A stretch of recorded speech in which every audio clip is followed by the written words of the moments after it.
What's up you guys, kembali lagi di channel gue. Kali ini gue mau ngebahas mengenai suatu topik yang mungkin gak terlalu trading related ya, tetapi ini menyangkut kepada kehidupan kita secara keseluruhan. Di video kali ini, gue mau ngasih ke kalian beberapa saran yang jujur buat kalian yang sedang mencari financial freedom. Financial freedom adalah tujuan dari kebanyakan orang. Ya, of course it's understandable. Karena mereka ingin punya kebebasan finansial untuk melakukan apapun yang mereka mau, kapanpun dan dimanapun. Mereka ingin punya buying power terhadap hal-hal yang mungkin sebelumnya mereka belum bisa beli. It's understandable. Tetapi bagi gue pribadi, gue tidak mau hanya punya financial freedom. Apa gunanya gue punya financial freedom, tapi gue dibatasi oleh waktu, dan gue dibatasi oleh lokasi. So bagi gue pribadi, goals gue dari dulu adalah apa? Gue ingin punya 3 jenis freedom sekaligus. Financial freedom, time freedom, dan location freedom. Kalau gue hanya mau financial freedom, mungkin gue masih akan tetap bekerja sama orang. Tetapi, I want to be my own boss. Gue ingin menjadi bos gue sendiri. And I make my own schedule. Gue membuat jadwal gue sendiri. Tidak ada orang yang bisa mengaturnya, kecuali diri gue. Pertama-tama, yang akan gue tanyakan kepada kalian adalah, why do you want financial freedom? Kenapa lu ingin punya kebebasan finansial? Lu harus punya sebuah why ataupun alasan yang kuat kenapa lu ingin punya kebebasan finansial. Karena kalau alasan lu ataupun why lu itu sangat kecil, tidak powerful, lu akan menyerah di tengah perjalanan lu dalam mendapatkan financial freedom ini. Kita ambil contoh.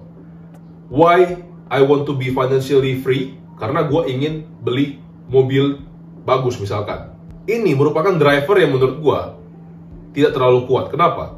Karena fokus lu ataupun why lu adalah diri lu sendiri. Jadi ketika lu lagi capek, lu akan gampang untuk quit dalam mengejar financial freedom itu. Tetapi kalau alasan lu ingin financial freedom adalah gua ingin supaya nanti ketika orang tua gua butuh apa, gua bisa membiayai mereka dan gua bisa memberikan kehidupan yang terbaik buat orang tua gua. Itu adalah alasan yang waktu itu sama dengan yang gue miliki dulu, bahkan sampai sekarang. Dan itu menjadi driver yang jauh lebih kuat untuk lo mencapai financial freedom. Kenapa? Karena ini tidak menyangkut hanya tentang diri lo saja, tapi tentang orang-orang yang lo cintai. So, cari tahu alasan kenapa lo ingin punya financial freedom. Nah, hal kedua, lo harus tahu money goals lo. Goal dalam keuangan lo tuh apa aja sih? Karena kalau kita terus-terusan mengejar something yang nggak ada definisinya, yang nggak akan ada habisnya. Let's say lu mengejar financial freedom, good. Tetapi lu pengen punya uang berapa di rekening lu? Lu udah pernah mikir gitu belum? Kalau cuman kayak, yang penting gue mau kaya, lu nggak akan ada habisnya kalau kayak gitu. Lu harus punya exact amount, ataupun exact goals yang ingin lu capai itu berapa. Let's say, gue yang penting udah punya uang 100M. Gue akan taruh itu di deposito, jadi setiap bulan gue dapat bunga sekian. Good, lu punya target yang achievable, yang ada angkanya, yang definite, gitu. Tapi kalau lu belum punya, lu cuman pokoknya gue mau financial freedom, tapi berapa? Dan lu nggak tahu jawabannya. Maka lu harus cari tahu money goals lu itu apa dan berapa. Nah, yang ketiga ini penting sekali dan gue melihat begitu banyak orang membuat kesalahan ini. Saran gue yang ketiga adalah jangan terjebak di dalam gaya hidup consumerism. Jangan terjebak untuk mengejar lifestyle. Begitu banyak orang, mereka belum punya duit, tetapi mereka ingin bergaya. Mereka ingin punya lifestyle yang dilihat, keren. Ujung-ujungnya apa yang terjadi? Mereka berkutat di dalam hutang. Ada orang yang rela hutang pinjol dengan bunga yang gila untuk bisa beli iPhone. Ada orang yang rela hutang untuk bisa beli rumah KPR. Ada orang yang rela hutang untuk bisa beli baju branded. Apakah iPhone, baju branded, dan rumah adalah hal yang salah? Jawabannya tidak. Kalau lu punya duit untuk lu spend di hal seperti itu, maka spend lah kalau lu emang punya duitnya. Tapi, let's say lu mau beli mobil, dan lu masih mikir-mikir, gue harus DP berapa biar nanti cicilannya murah. Artinya apa? Lu belum mampu beli mobil. Bagi gue pribadi, yang masuk ke dalam kategori mampu untuk beli suatu barang atau enggak, kalau gue bisa beli barang ini lebih dari 10 kali, maka gue mampu. Kalau gue hanya bisa beli sekali, 2 kali, ya, apalagi kalau gue masih harus cicil, lebih baik gak usah. Artinya gue belum mampu. Dan gue gak gengsi untuk mengakui itu. Ya. That's why menurut gue, orang yang gengsian, yang gengsinya tinggi, pengen dipandang oke, tapi kantong mereka itu jebol, ya, itu adalah orang yang paling bodoh. Lu sedang menaruh diri lu, ya, rantai di sini nih. Lu kasih rantai, ya, cicilan bank, cicilan kartu kredit, taruh terus di sini, ya. Jadi lu nggak bisa ngapa-ngapain. Selamanya lu akan jadi budak kerja sama orang. Karena kalau lu lepas kerjaan, lu mau usaha, gimana? Lu ada utang, ya kan? Jadi jangan terjebak di dalam lifestyle seperti ini. Yang keempat, lu harus pintar dan lu harus punya plan ke depannya mau ngapain. Ya. Dengan uang lu tuh mau ngapain ke depannya? Lu harus punya plan. Kalau lu nggak ada plan, uang lu baru dapat sedikit, lu spend. Baru dapat sedikit, lu spend. Ya pasti nggak akan kemana-mana, nggak akan berkembang. Lu punya tujuan financial freedom, tetapi ketika dapat uang, lu nggak punya plan untuk diapain, yang ada malah lu pakai, ya nggak akan kemana-mana. Tujuan lu tuh semakin jauh. So you have to be smart and you have to plan ahead. Hal kelima, lu harus punya mindset seorang produsen, bukan mindset seorang konsumen. Dalam artian apa?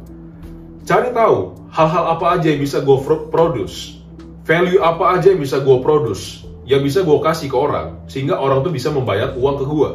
Bukan malah, oke, gue mau beli barang apa ya?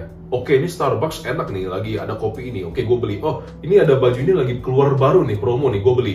Itu lu sedang dalam konsumen mindset. Yang harus lu punya adalah produsen mindset, ya. Mindset seorang produsen.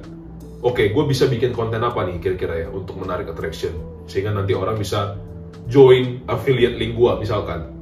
Oke, gue harus kasih value apa nih, sehingga orang tuh tahu bahwa gue tuh ada jual barang ini. Oke, kira-kira barang apa yang gue jual yang sedang menjadi kebutuhan orang-orang zaman sekarang. Harusnya mindset lu seperti itu. Kalau lu ingin mendapatkan financial freedom, sudah jelas jawabannya adalah dengan produce more, bukan dengan consume more. Ya. Lu harus produce, bukan consume. So you have to remember that. Dan terakhir, ya, lu harus punya mentality yang berkelimpahan. Dalam artian apa? You have to have abundance mindset. Ya. Lu harus percaya bahwa begitu banyak uang di luar sana, ya, nggak akan kekurangan uang. Suplai uang tuh nggak akan habis. Ya. Jangan sekali-sekali terjebak ke dalam poverty mindset ataupun mindset miskin. Ya. Kayak dikit-dikit, aduh ya uang zaman sekarang susah, cari uang tuh susah, memang ya sudah susah aja nih. Kalau gua percaya dengan mindset seperti itu, mungkin gua sekarang nggak akan ada di posisi ini. Ya, mungkin sampai sekarang gua masih susah. Tetapi karena gue tahu bahwa di luar sana tuh begitu banyak uang yang dikeluarkan, ya, begitu banyak flow uang di sekitar gue. Kenapa gue harus takut? Ya. Dari dulu, gue bukan orang yang pelit, guys. Ya. Gue tidak percaya terhadap orang-orang yang menghemat-hemat, sehemat-hematnya tuh bisa kaya, itu nggak mungkin. Ya. Gue punya uang. Kalau gue melihat ada orang yang membutuhkan, gue bagi. Gue nggak pernah takut kehilangan. Gue nggak pernah takut kekurangan. Karena gue belum pernah melihat, ya, orang yang miskin karena dia memberkati orang lain. Gue belum pernah ketemu. So jangan jadi orang pelit, ya. Jangan jadi orang yang berpikir uang lu tuh bakal segitu-segitu aja. Punyalah mindset orang tuh yang berkelas, ya. Punya mindset tuh yang, oke, gue bagi uang ini ke orang yang membutuhkan. At least gue jauh lebih baik. Posisi hidup gue jauh lebih beruntung ketimbang orang ini. Gue kasih. Lu harusnya punya mindset seperti itu. Kalau lu mau jadi someone, ya. Kalau lu mau jadi orang sukses. Tapi kalau lu belum apa-apa udah pelit, ya. Belum apa-apa udah berpikir, oh hidup tuh memang kayak gini-gini aja. Susah lah mau jadi orang kaya, buat apa dikejar. Ya selamanya, lu akan jadi orang miskin. So, itu adalah saran yang paling jujur dari gua. Ya, kalau lu adalah seorang pria yang sedang mengejar financial freedom. Bukan pria aja sih, wanita pun juga sama. So, itu adalah honest advice gua. Gua berharap video ini menjadi reminder buat kalian. Dan buat gua juga. See you in the next video, and remember, let's be better together. See you guys.